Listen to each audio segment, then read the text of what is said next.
अतुलित बलधामं हेमशैलाभदेयं धनुज्वनं कृशानुं ज्ञानिनामाग्रगण्यं सकलगुणनिधानं वानराणामधीशं रघुपतिप्रियभक्तं वातजातं नमामि। एक बार हनुमान जी ने अपने प्रभु श्री रघुनाथ जी से अपनी माता आंजनेय के दर्शनार्थ जाने की आज्ञा मांगी।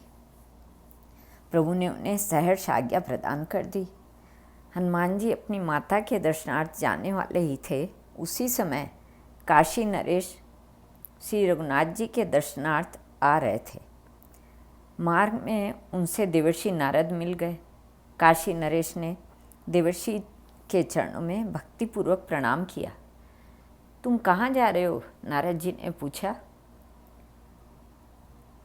प्रभु, मैं परम प्रभु श्री राम के दर्शनार्थ उनकी राजसभा में जा रहा हूँ।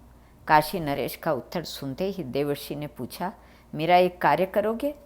धरती पर ऐसा कौन पुरुष है जो आपकी आज्ञा के पालन के लिए तुरंत न दौड़ पड़े? नरेश ने तुरंत कहा, आप आज्ञा प्रदान करें। कुछ मुस्कुराते हुए नारद जी ने नरेश से कहा, तुम राजसभा में भगवान श्री रामचंद्र जी के चरण कमलों में श्रद्धा भक्तिपूर्वक प्रणाम तो अवश्य करना, किंतु उन्हीं के समीप सिंहासन पर बैठे वयोवृद्ध तपस्वी विश्वामित्र जी की अपेक्षा कर देना, उन्हें प्रणाम मत करना। ऐसा क्यों भगवान? नरेश ने प्रश्न किया। तब नारद जी ने उत्तर दिया, इस क्यों का उत्तर पीछे मिल जाएगा। नारायण हरि। नारद जी चले गए और काशी नरेश श्री राघवेंद्र की सभा में पहुँचे। उन्होंने देवर्षि के आदेशानुसार श्री रघुनाथ जी के चरणों में अत्यंत श्रद्धा भक्तिपूर्वक प्रणाम किया, किंतु महर्षि विश्वामित्र की सर्वथा अपेक्षा करके बैठ गए। काशी नरेश की अपेक्षा महर्षि विश्वामित्र के हृदय पर चोट पहुँची, किंतु वे राजसभा में चुप रहे। पीछे उन्होंने सीतापति श्री राम से कहा, श्री राम, तुम मर्यादा पुरुषोत्तम कहलाते हो, इसलिए तुम्हारी राजसभा में तुम्हारे उपस्थित रहते मर्यादा की अवहेलना उचित नहीं। मेरी राजसभा में मेरे ही सम्मुख आपकी अपेक्षा, यह तो मेरा भयानक तिरस्कार है। मर्यादा पुरुषोत्तम अवध नरेश की भ्रिकुटी वक्र हो गई। प्रतिज्ञा की उन्होंने, आपके समक्ष मैं अपने 3 तीक्ष्णतम शर पृथक रख दे रहा हूँ। इन 3 शरों से आज संध्या तक काशीराज मारा जाएगा। इन काशी नरेश ने सुना तो उनका कंठ शुष्क हो गया। जीवन से सर्वथा निराश वे दौड़े देवर्षि के समीप और उनके चरणों में गिरकर गिड़गिड़ाने लगे। बोले, भगवान, सत्य प्रतिज्ञा श्री राम ने आज सायंकाल तक मुझे मार डालने की प्रतिज्ञा की है। प्रतिज्ञा तो मैंने भी सुनी है। देवर्षि नारद जी ने तटस्थ की भांति उत्तर दिया, और श्री राम की प्रतिज्ञा सर्वविदित है कि रघुकुल में प्रतिज्ञा पूर्ति के लिए प्राण तक होम देने में आपत्ति नहीं होती। प्रभु, मैंने तो आपके आदेश का पालन किया था। काशीराज रो पड़े। जैसे भी हो, आप मेरा प्राण बचाइए। चिंता की बात नहीं है, श्री नारद जी ने काशी नरेश को समझाया। मृत्यु तो निश्चित ही होती है, वह किसी प्रकार टलती नहीं। यदि भगवान श्री राम के शर से प्राण पखेरु उड़ जाए तो निश्चय ही जीवन सफल हो जाए, किंतु तुम एक काम करो। नारद जी ने काशी नरेश से धीरे धीरे कहा, तुम हनुमान जी की माता आंजनेय के समीप जाकर उनके चरण कमल पकड़ लो। जब वे चरण छुड़ाने लगे तो तुम अपनी रक्षा के लिए उनसे वचन ले लेना। जब तक वे 3 बार तुम्हारी रक्षा के लिए वचन न दें, तब तक तुम उनके चरण पकड़ के रहना। बस तुम्हारा काम बन जाएगा। परम पावन देवर्षि के चरणों में प्रणाम करने की भी काशी नरेश को सुधि न रही। वे भागे सीधे माता अंजना के यहाँ। माता अंजना बैठी हुई भगवान नाम जप कर रही थी। रोते कल्पते काशीराज माता के चरणों पर गिर पड़े। उनके चरणों को पकड़कर उन्होंने कहा, माँ, मेरी रक्षा करो। आज सायंकाल एक समर्थ व्यक्ति ने मुझे मार डालने का संकल्प किया है। तुम्हारे अतिरिक्त मेरा प्राण और कोई नहीं बचा सकता। रक्षा करो माँ, रक्षा करो माँ। किसने और क्यों तुझे आज संध्या के पूर्व ही मार डालने का प्रण कर लिया? माता ने प्रश्न किया तो काशीराज और भी उच्च स्वर से क्रंदन करने लगे। बोले, माँ तुम मेरी रक्षा का वचन दे दो, अन्यथा मैं अभी तुम्हारे चरणों में ही प्राण त्याग दूंगा। मेरे रहते तेरा कोई बाल बांका नहीं कर सकता,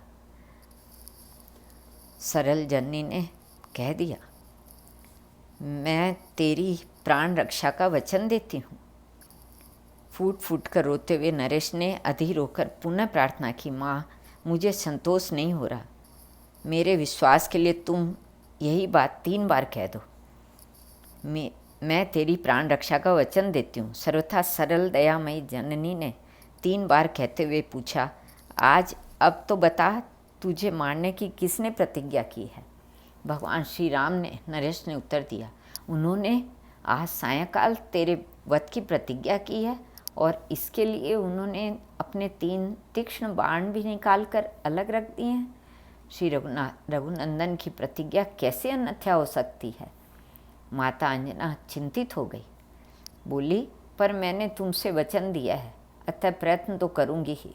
उसी समय हनुमान जी ने वहाँ पहुँचकर माता का चरण स्पर्श किया। आशीर्वाद देती हुई माता ने कहा, बेटा तुम ठीक समय पर आए हो। अभी अभी मैं एक आवश्यक कार्य के लिए चिंतित होकर तुम्हारा स्मरण कर रही थी।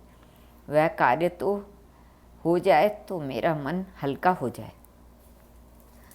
आज्ञा कीजिए माता जी। हनुमान जी ने आपका कार्य करने के लिए तो मैं प्रतिक्षण प्रस्तुत हूँ। हनुमान जी ने कहा, मैं आपके कार्य के लिए प्रतिक्षण प्रस्तुत हूँ, पर काम तो कठिन है बेटा, इसी कारण मैं चिंतित हो गई हूँ। माता अंजना के वचन सुनकर हनुमान जी ने उन्हें आश्वस्त करने के लिए कहा, आपकी कृपा से आपका पुत्र विद्या बुद्धि बल पौरुष और पराक्रम ही संपन्न नहीं, उस पर निखिल भुवनपति श्री रघुनाथ जी की अपार करुणा की वृष्टि भी निरंतर हो रही है। आप आज्ञा प्रदान करें। यह सब कुछ है मैं जानती हूँ मेरे लाल, किंतु काम अत्यंत कठिन है, इसलिए कहने में झिझक रही हूँ। माता ने कहा, किंतु उसकी चिंता भी मुझे सता रही है।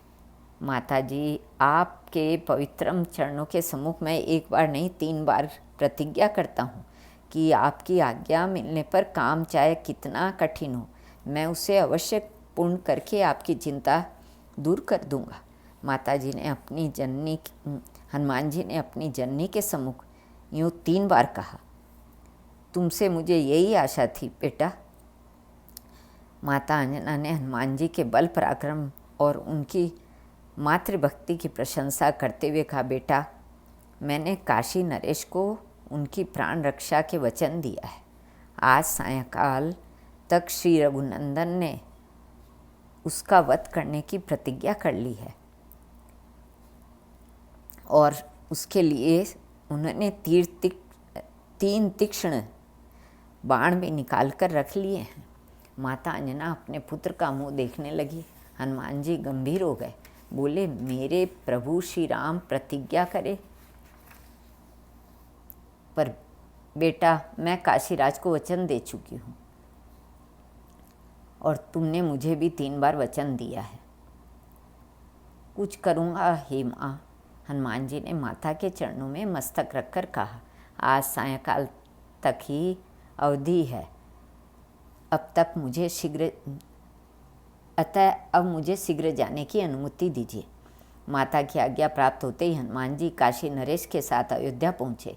वहाँ उन्होंने राजा से कहा, तुम सकल कलुष नाशिनी परम पावनी सरयू में कमर तक जल में खड़े होकर अविराम राम राम का जप करते रहो। नरेश ने पवनपुत्र के आदेश का पालन करना प्रारंभ किया। इधर हनुमान जी तुरंत श्री राम के समीप पहुँचे। वहाँ उन्होंने भगवान श्री राम के चरणों में प्रणाम कर उनके दोनों चरण पकड़ लिए। बोले, स्वामी आज मैं आपसे कुछ वर की याचना करता हूँ। यह कैसे संभव है कि सर्वथा निष्प्रिय और अत्यंत संकोची हनुमान जी कभी कुछ मांगे और प्रभु अस्वीकार कर दे। श्री राम जी ने उत्साहपूर्वक कहा, तुम्हारे लिए अदे कुछ नहीं। हनुमान, तुम जो कुछ भी चाहते हो, चाहते ही नहीं तो मैं तो सदा चाहता हूँ कि तुम मुझसे कुछ चाहो, कुछ मांगो, पर मेरी इस इच्छा की पूर्ति तुमसे नहीं हो पाती। बोलो तुम क्या चाहते हो। प्रसन्न होकर हनुमान जी ने प्रभु के चरण सहलाते हुए, करुणामय स्वामी में मैं चाहता हूँ कि आपके अमित महिमामय नाम का जप करने वाली की सदा रक्षा किया करूँ, और मेरी उपस्थिति में आपके नाम जप पर कभी कहीं कोई किसी प्रकार प्रहार न करे। यदि दुर्भाग्यवश निखिल सृष्टि का सर्वसमर्थ स्वामी भी प्रहार कर बैठे तो भी उसका भी प्रहार व्यर्थ सिद्ध हो जाए। दयामूर्ति भक्तवत्सल श्री रामचंद्र जी ने तुरंत आशीर्वाद दिया। तुम नाम जप की रक्षा करने में सर्वत्र सदा समर्थ होगे, और तुम्हारी उपस्थिति में नाम जप पर किया गया अमोघ प्रहार भी व्यर्थ सिद्ध होगा।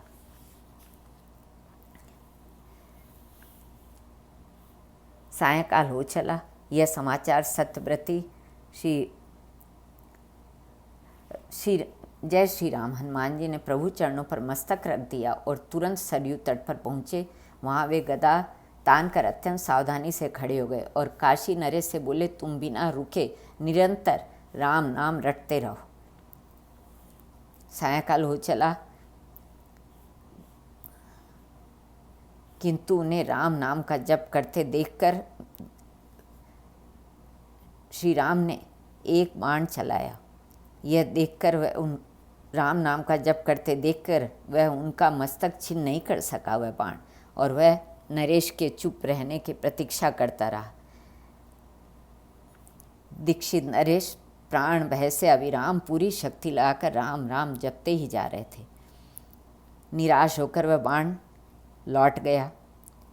अब प्रभु ने दूसरा बाण चढ़ाया और उसे भी छोड़ा।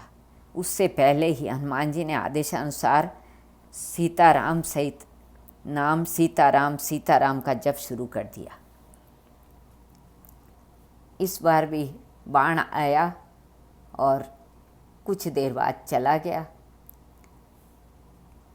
अब मैं स्वयं सरयू तट पर चलकर उस धृष्ट नरेश और हनुमान जी भी को भी मार डालता हूँ। सत्य प्रतीक भगवान श्री राम अत्यंत क्रुद्ध हो गए।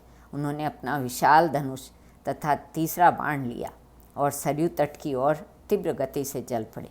इधर हनुमान जी ने सोचा कि प्रभु और मंगलमय नाम विरत रखते हुए भक्तों के लिए अपना सर्वस्व त्याग देते हैं।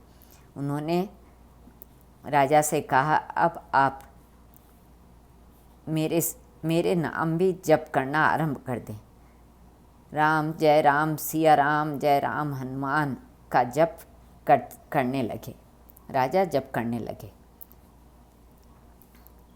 क्रोधा श्री राम को शर संधान की आते देखकर वशिष्ठ जी व्याकुल हो गए। उन्होंने सोचा भगवान श्री राम की प्रतिज्ञा अन्यथा न हो सकती है, और उन्हें नरेश के साथ हनुमान जी को भी मार डाला तो बहुत अनर्थ हो जाएगा। उन्होंने आकर, गुरुदेव, मैं त्रिकाल में भी अपने सर्वसमर्थ प्रभु के समीप तन कर खड़ा होने की कल्पना नहीं कर सकता। हनुमान जी ने विनयपूर्वक कहा। इन ज्ञान मूर्ति विचलित करना संभव नहीं है। वशिष्ठ जी ने देखा श्री रघुनंदन सरयू तट पर पहुंचना ही चाहते थे। महर्षि विश्वामित्र भी वहां उपस्थित हो गए और उन्होंने कहा, वशिष्ठ जी ने काशीराज से कहा, नरेश, तुम शीघ्र ही महर्षि विश्वामित्र के चरण पकड़ लो। वे दयालु हैं, सहज दयालु हैं। जय सिया राम जय हनुमान जप करते हुए काशीराज ने दौड़कर महर्षि विश्वामित्र के दोनों चरण पकड़ लिए। उन्हें क्षमा कर दिया गया और वह जय सिया राम जय हनुमान करते हुए महर्षि का हृदय द्रवित हो गया और उन्होंने उसे क्षमा कर दिया। इस समाचार से माता अंजना की प्रसन्नता की सीमा न रही।